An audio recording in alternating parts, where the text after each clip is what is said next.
운전을 하고 가다가 앞에 누가 이상한 운전을 하게 되면 소리를 팍 치죠. 저게 뭐야? 이러고.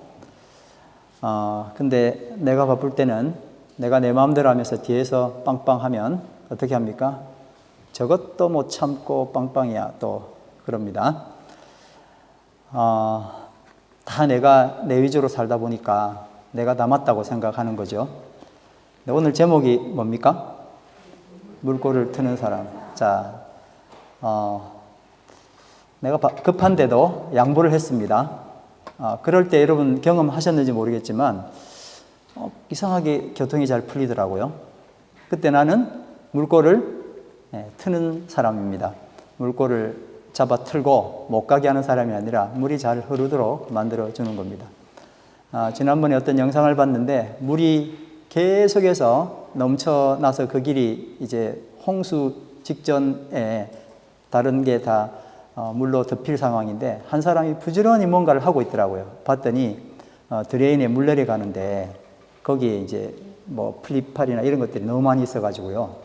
그게 이제 막힌 거예요. 그걸 계속 비를 맞고 그렇게 건져내더라고요. 그리고는 물이 쑥 하고 내려가는 거예요. 거기 물꼬를 트는 사람이 되는 겁니다. 오늘 우리가 지금 몇 주째 거쳐서 나는 누구인가라는 플랜을 가지고 이야기를 나누고 있습니다. 나는 누구인가가 중요한 이유는 하나님 앞에 내가 반드시 있어야만이 내가 누군지를 알고 내가 왜 이 세상에 왔는지 나는 지금 여기서 무엇을 해야 되는지를 알 수 있는 정말 정체성을 찾아갈 수 있는 길이기 때문에 그렇습니다. 나는 누구인가 철학적인 질문이 아니라 할지라도 내가 내 스스로 바라보는 자존감과 주변 사람이 나를 보는 존재감으로 내 자신을 규정해 왔었죠. 그동안. 이것들로 내가 규정된다. 참 답답한 이야기죠.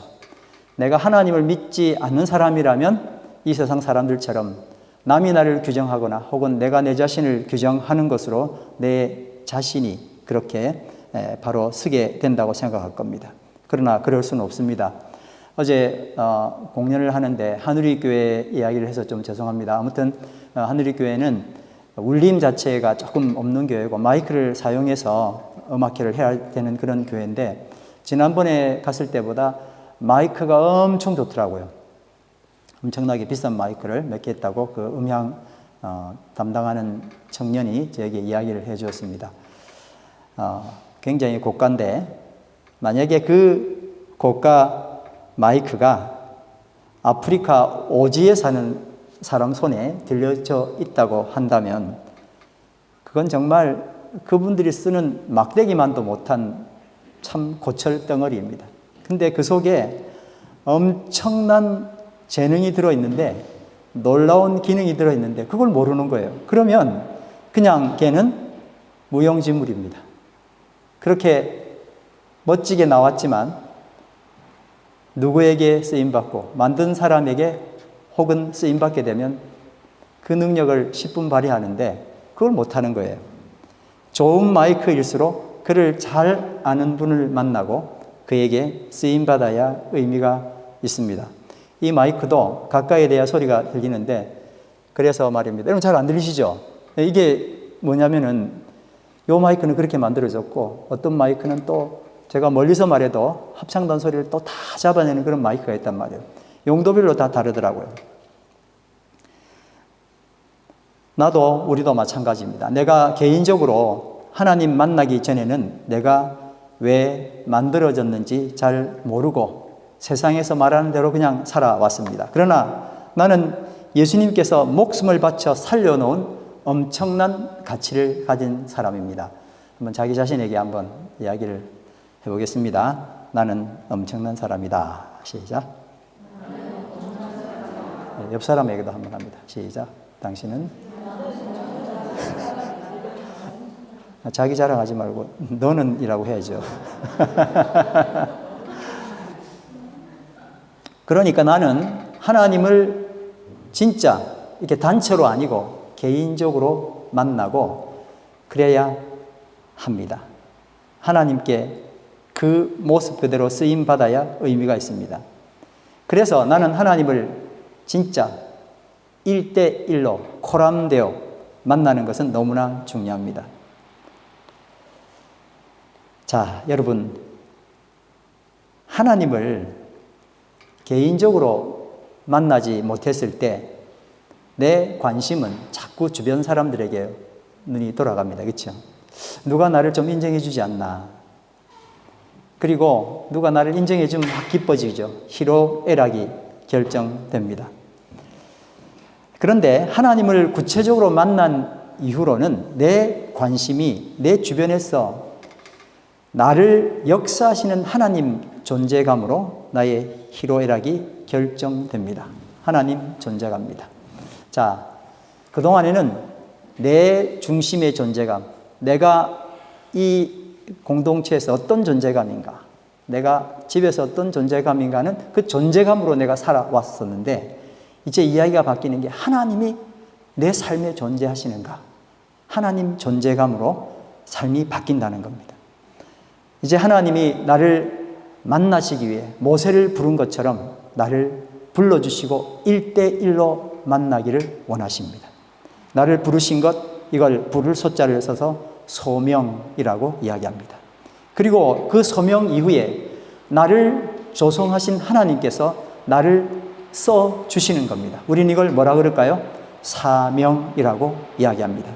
이렇게 내가 받은 사명이 하나님 눈으로 보실 때 나는 누구인가에 대한 질문에 답이 되는 것입니다. 나는 누구인가요?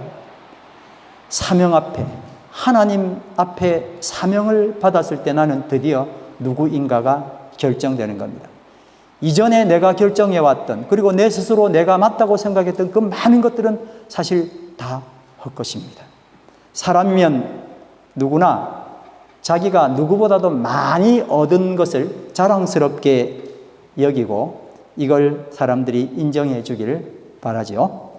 반면에 내 아픔, 내가 가진 분노, 이런 건 남들에게 잘 보여주지 않기를 원합니다. 또 사람이면 누구나 타고난 좋은 감정, 좋은 성품을 칭찬해주고 인정해주기를 원합니다. 반면에 약점, 슬픔은 숨기고 싶죠. 떨기나무 불꽃에서 하나님을 만나기 전까지 모세도 우리랑 전혀 다르지 않게 그렇게 했었습니다. 하나님께서는 사람에게 희로애락을 주셨습니다. 그 각각의 크기의 다름이 그게 사람의 모습, 나의 모습입니다. 그런데 사람은 희락은 선택하되 노와 애는 힘써서 감추고 버리려고 합니다. 여러분, 이렇게 하면 잘 사는 삶이라고 생각합니다. 노와 애는 버리고 희와 락을 선택해서 잘 만들어가는 게 이게 인생이지, 이게 잘 사는 인생이야. 그렇게 살아온 사람은 칭찬도 받죠. 그런데 이렇게 산다는 것은 사실 인생을 낭비하는 겁니다. 희로애락 전체가 바로 나인데 낮에는 희와 락을 듣고 싶어하고 밤에는 어떤 이상한 놈들이 나에게 노와 애를 만들어서 그걸 떨쳐내기 위해 싸우고 있으니까 인생은 피곤하지 않을 수 없습니다. 이렇게 희로애락이 서로를 질시하며 갈등하던 어느 날 여호와 하나님이 모세를 찾아오셨습니다. 오늘 우리에게도 찾아오셨습니다. 나는 나다. 그 말 위에는 자신을 설명할 다른 방도가 없으신 그 여호와 하나님께서 모세를 개인적으로 만나러 오셨습니다. 오늘 여러분 하나님을 개인적으로 만나시기 바랍니다. 어떤 상황이 되든 주님께서 나를 부르셨습니다. 만나야 합니다. 사람은 하나님을 만나야 서로 갈등하고 있던 희로애락이 마침내 균형을 잡고 조화를 이루게 됩니다. 희는 축복입니다. 모세는 이집트 왕자였습니다. 당대 최고 제국의 왕자로서 인간으로서 누릴 수 있는 최고 존엄한 영광을 누리며 누구도 따를 수 없는 최고의 학문과 지식을 축적하게 되었습니다. 최상위 그룹 포식자였습니다. 모든 것을 손에 쥔 자 모세였습니다. 이것이 모세의 자랑이며 기쁨이었습니다. 그런데 너무 쉽게 얻어진 놀라운 혜택이며 축복 아니었습니까? 그런데 모세는 나는 이런 사람이야, 나는 복받은 사람이야, 이것으로 끝이었습니다. 그냥 나는 복받은 사람이야 라고 한 것이 끝이었습니다. 그러나 모세가 하나님을 만난 후에 그가 가진 스펙, 그가 누리던 부와 권력, 그 모든 것이 단지 축복 이하가 아니라 사명임을 알게 되었습니다. 모세는 그가 가진 모든 것을 동원하여 위대한 토라, 전 세계 전 인류 오고 가는 세대의 영원한 베스트셀러 모세오경을 쓰는데 주력할 수 있었습니다. 두 번째는 락 장점입니다. 모세는 매우 정의로운 사람이었습니다. 그의 장점은 정의였습니다. 그의 마음에는 늘 정의가 꿈틀대고 있었습니다. 그는 여느 왕자들과는 달리 누군가에게 충고하며 가르치기를 좋아했습니다. 더구나 자신이 히브리인이라는 정체성을 가지고 동족들도 눈여겨보는 애국자였습니다. 이런 모세의 타고난 성품은 언제나 그를 희망차게 하고 설레게 만들었습니다. 출애굽기 2장 11절 13절 말씀 반전이 일어납니다. 다 같이 읽겠습니다. 시작. 세월이 지나 모세가 어른이 되었다. 어느 날 그는 왕궁 바깥으로 나가 동족에게 갔다가 그들이 고되게 고생하는 것을 보았다. 그때 그는 동족인 히브리 사람이 이집트 사람에게 매를 맞는 것을 보고 좌우를 살펴서 사람이 없는 것을 확인하고 그 이집트 사람을 쳐 죽여서 모래 속에 묻어버렸다. 너무 쉽게 쓰여졌죠. 이집트 사람을 쳐 죽이다니요. 정의로 한 일 아닙니까? 우리는 이렇게 하지는 않지만 얼마나 많은 이런 일들을 반복할까 생각을 해봤습니다. 그리고 죽이고 난 다음 모래 속에 묻어버렸답니다. 다시 읽습니다. 이튿날 시작. 이튿날 그가 다시 나가서 보니 히브리 사람 둘이 서로 싸우고 있었다. 그래서 그는 잘못한 사람에게 말하였다. 당신은 왜 동족을 때리시오? 이 사건이 그를 살인자, 도망자로 만들지 예상치 못했을 겁니다. 사명을 만나지 못한 그의 정의, 그의 마음을 설레게 했던 야망은 단지 좋은 말로 정의지만 잘난 척일 뿐이었습니다. 그의 장점이 단지 잘난 척이었을 때 그는 미안하지만 살인자가 되고 말았습니다. 그러나 모세가 하나님을 만나면서 그의 장점은 잘난 척에 머무는 것이 아니라 사명이 되었습니다. 그의 손에서 사람을 죽이는 정의가 사람을 살리는 정의로 선포되었습니다. 죄송하지만 우리는 얼마나 많은 정의로 사람을 죽입니까? 사람을 죽이는 정의가 아니라 사람 살리는 정의가 되어야 되지 않겠습니까? 그의 정의는 죽이는 칼이 아니라 살려내는 칼이 되었습니다. 모세의 잘난 척이 사명이 되면서 그는 지상에서 가장 겸손한 사람이라는 호칭을 얻게 되었습니다. 민수기 12장 3절 말씀 다 같이 읽습니다. 모세로 말하자면 땅 위에 사는 모든 사람 가운데 가장 겸손한 사람이다. 세 번째는 희노애락, 노, 저주에 대한 이야기입니다. 광야 생활 40년 동안 모세에게는 분노가 있었습니다. 하루아침에 살인자, 자기는 정의를 베풀었는데 나는 느닷없이 살인자가 되었습니다. 그리고 도망자가 되었습니다. 진짜 천당에서 지옥으로 떨어진 꼴이었습니다. 목숨을 연명해야죠. 그래서 이름도 없는 부족의 딸과 결혼해서 더러운 양치기로 신분 세탁하여 40년 세월을 지냅니다. 황량한 광야에서 결코 내 맘대로 되지 않는 날씨, 고집스러운 양들과 씨름하며 분을 토해냅니다. 내가 누군 줄 알아? 내가 이런 데서 이따위 일을 할 사람이야. 결코 아니란 말이야. 아무리 소리친들 돌아오는 건 건조한 메아리뿐입니다. 내가 어쩌다가 이런 저주를 받았나? 이것 때문에 또 분노합니다. 그러나 모세가 하나님을 만난 후에 그를 분노하게 했던 모든 것들이 사명임을 알게 됩니다. 광야의 험악한 지형과 예측할 수 없는 날씨와 고집스럽고 미련한 양들과의 짜증나는 동거가 사명이었던 겁니다. 짜증나는 일 많으시죠? 사명입니다. 천국에서 나락으로 떨어져 수도 없는 밤을 신세 한탄하며 왜 나에게만 이런 일이 생기냐며 불평했던 고통들이 사명으로 바뀔 때, 사명으로 보아졌을 때 이 모든 것들이 해결되었습니다. 마침내 모세는 여러분 오합지졸이에요. 200만을 이집트에서 탈출시킨 사람 세상에 누가 있겠습니까? 광야로 이끌어내어서 전무후무한 지도자의 사명을 이루게 되었습니다. 히로에락의 약점입니다. 모세에게는 남모를 슬픔이 있었습니다. 자신이 선택한 것이 아닌, 자신이 선택하지 않아서 이집트 왕자도 되었지만, 그러나 자신이 선택하지 않음으로 인해서 태생적으로 주어진 슬픔이 있었습니다. 이집트 왕자였지만 그의 피에는 늘 히브리 노예의 피가 흐르고 있는 것을 알고 있었습니다. 어떻게 하면 이것을 피할지를 늘 생각하죠. 그는 또 잘생긴 외모와는 다르게 말이 어눌했습니다. 더구나 그의 어머니는 족보상 할머니였습니다. 출애굽기 6장 10절에 보면 아므람은 자기의 고모 요게벳을 아내로 맞아 아론과 모세를 낳았다고 기록하고 있습니다.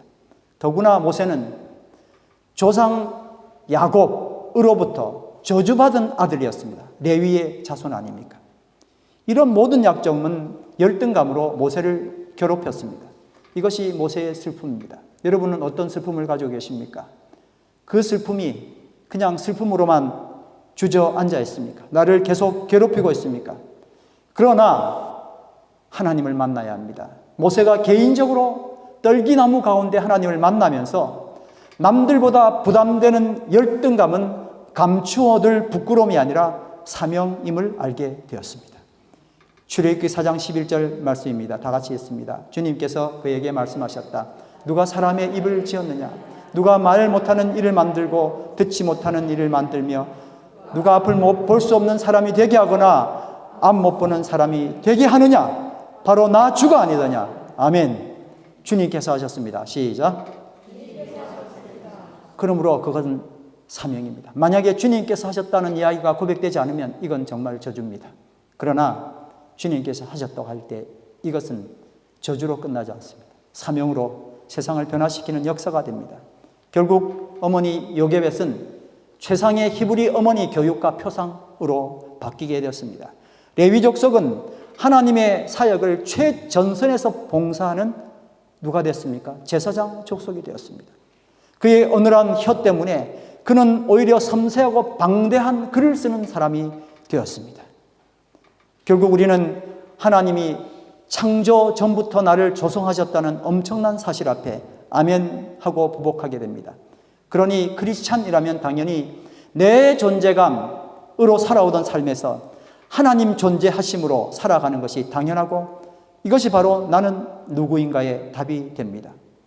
코람데오 전, 주님 앞에 서 있기 전 모세에게 주어진 히로에락은 서로 갈등을 일으키며 모세에게 희망과 절망의 롤러코스터를 타게 했습니다. 그러나 하나님을 만나자 그에게 주어진 히로에락은 서로 화해를 하며 사명의 길로 인도하였습니다.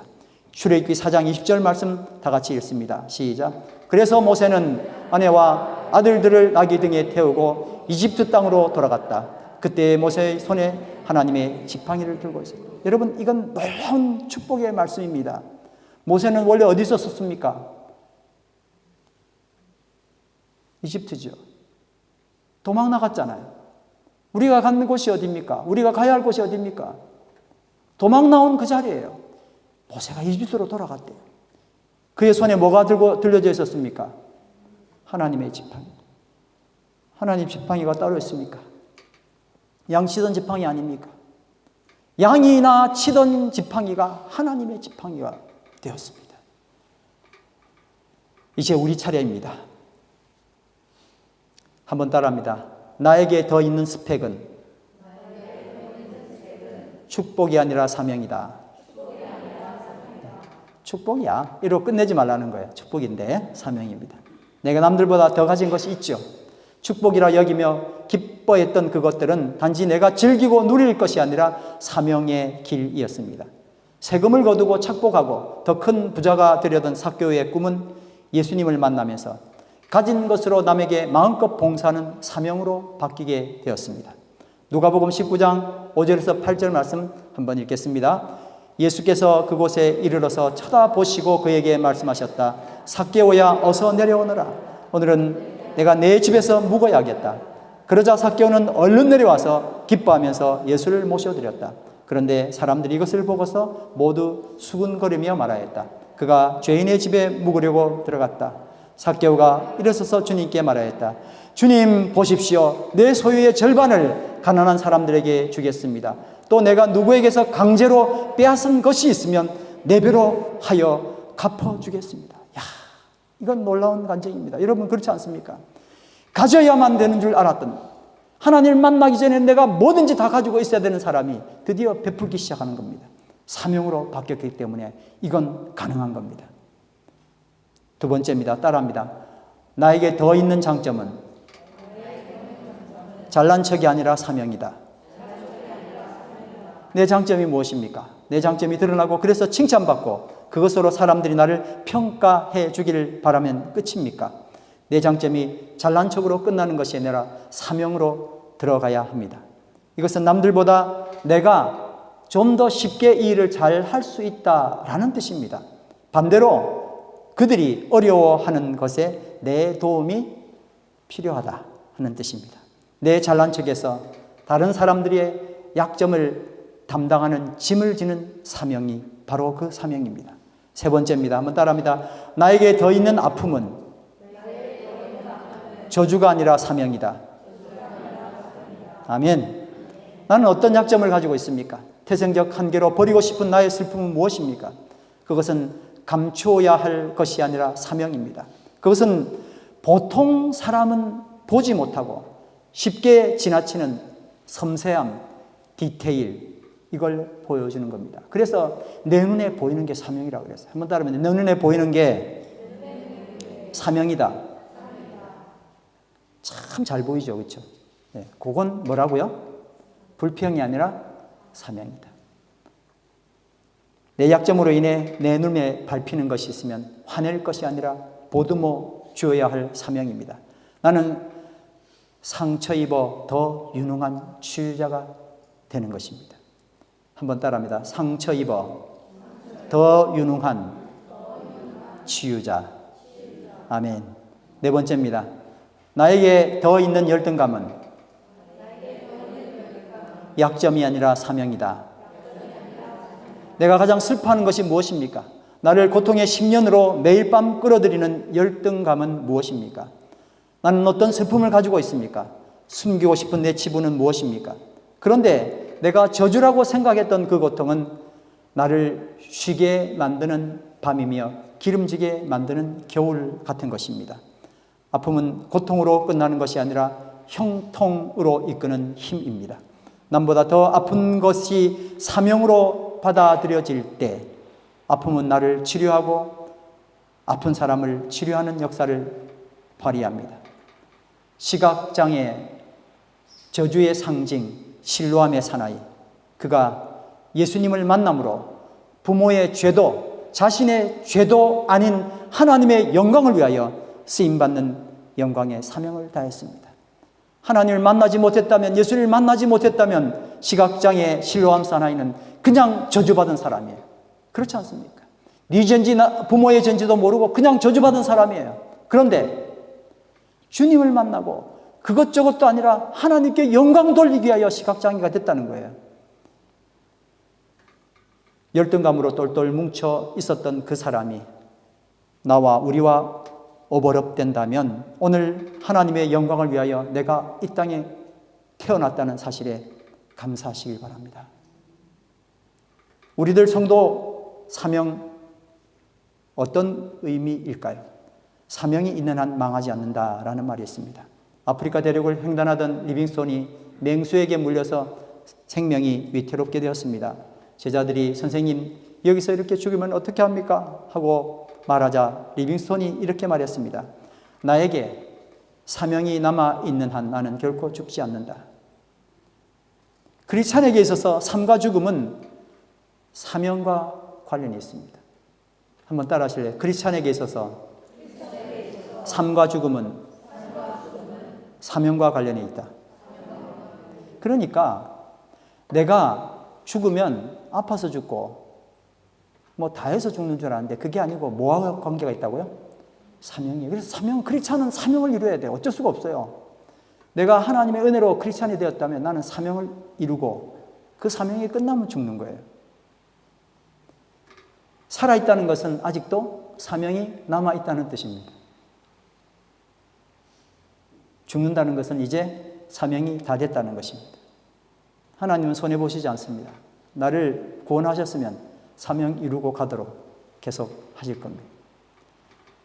모세는 호렙산 떨기나무에서 소명을 받고 요단강 동편에서 사명을 마치고 느보산에서 죽었습니다. 그의 나이 120세. 신명기 34장 7절에 보니까 한번 따라합니다. 눈은 흐리지 않고 기록도 쇠하지 않았다. 이건 정말 놀라운 말씀입니다. 모세는 늙어서 죽은 것이 아니라 사명을 마쳤기 때문에 하나님께 간 겁니다. 뭐라고요? 늙어 죽은 것이 아니라 사명 마쳤어요. 눈도 흐리지 않고 기력도 쇠하지 않는데 왜 죽습니까? 그는 사명을 다했기 때문입니다. 여러분, 늙어서 죽을 겁니까? 사명 다하고 죽을 겁니까? 어떻게 하시겠습니까? 젊은 청년들은 뭔 소리야 할 수 있는데 살 날이 많죠. 아무튼 우리들이 그래도 평균 나이가 있지 않습니까? 어떻게 하시겠습니까? 사명, 나이 60, 70에 무슨 사명이야 이렇게 이야기할 수 있는데 아닙니다, 여러분. 주님은 우리에게 사명을 물으시는 거예요. 내가 사명을 다할 때 나는 비로소 내가 되는 거거든요. 늙어 죽으실래요? 안 그러면 사명 다하여 죽으실래요? 오늘 그 결심을 하시길 바랍니다. 출애굽기 4장 20절 오늘 암송 말씀입니다. 다 같이 한번 읽습니다. 시작. 그래서 모세는 아내와 아들들을 나귀 등에 태우고 이집트 땅으로 돌아갔다. 그때 모세 손에 하나님의 지팡이를 들고 있었다. 할렐루야. 우리 다 같이 일어나셔서 하나님의 은혜로 이 쓸데없는 자 왜 구속하여 주는지 나는 알 수 없었다. 여러분 사명을 다하는 축복이 있게 되기를 간절히 바랍니다.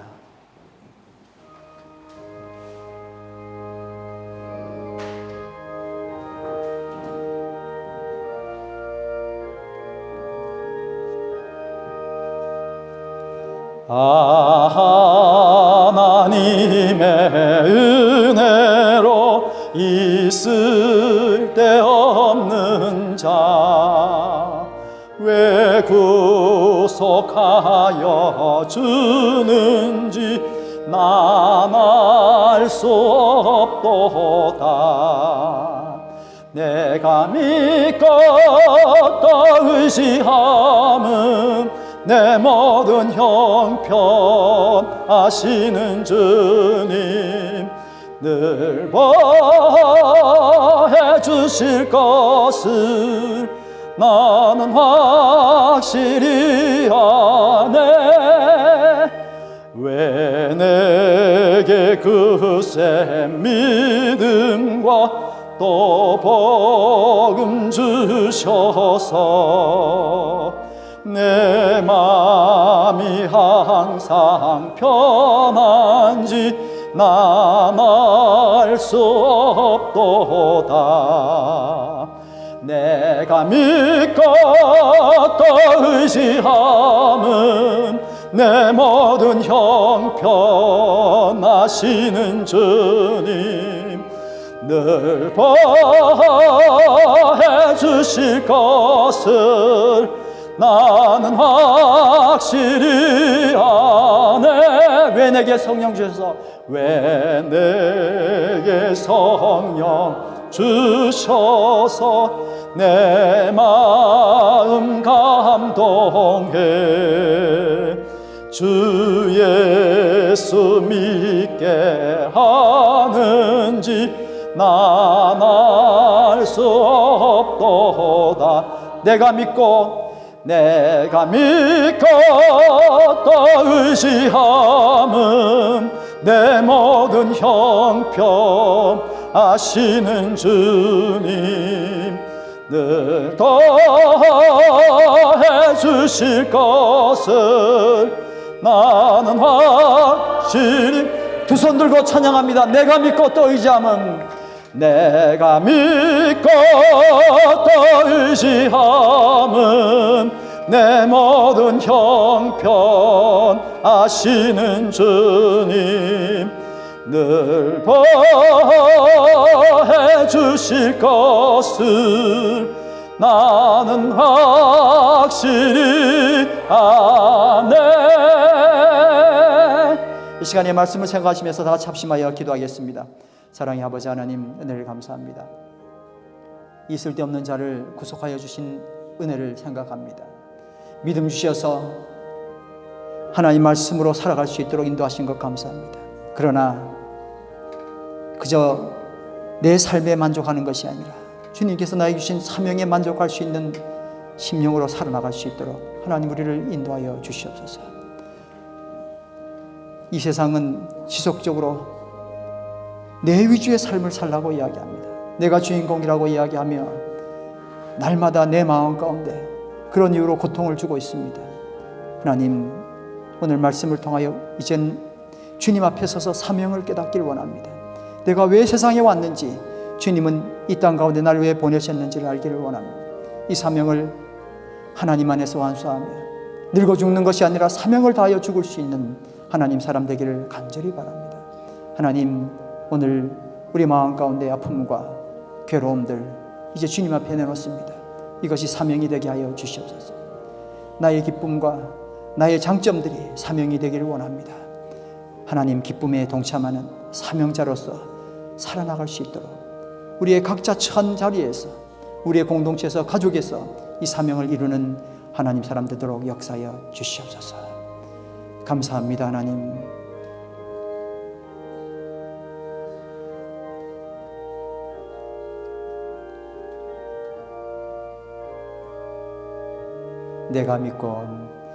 내가 믿고 또 의지함은 내 모든 형편 아시는 주님 늘 보호해 주실 것을 나는 확실히 아네. 세상은 네가 네 자신을 보호하라고 그렇게 이야기를 하는 바람에 사명을 잃어버리고 내 자신을 보호하는 게 사명인 양 세상을 살아왔었습니다. 하나님이 나를 돌보시는데 그저 하나님을 얼마나 무시하고 살았는지 또 이 시간에 생각합니다. 주님, 우리를 보호해 주실 것을 확실합니다. 내가 믿고 또 의지하면 내 모든 형편을 아시는 주님께서 나를 보호해 주실 것을 너무나 이 시간에 확실하게 믿습니다. 사명으로 살게 하여 주시옵소서. 군대에서 사람을 불렀을 때 네 먹을 것, 네 입을 것 다 하고 군대 사명 이루다 하지 않고 먹을 것, 입을 것 다 주면서 부르지 않습니까? 하나님, 그런 군대보다 하나님을 못 믿으면 우리의 믿음이 다 어디 있는 것입니까? 주님만 의지합니다. 그래서 주께서 나에게 부르시고 허락하신 그 사명을 확실히 이루기를 원합니다. 비로소 내가 되는 역사가 일어나도록 하나님 이 시간에 축복하여 주시고 우리 모든 성도가 개인적으로 오늘 주님을 다 만날 수 있도록 축복하여 주시옵소서. 예수님 이름으로 기도드립니다. 아멘.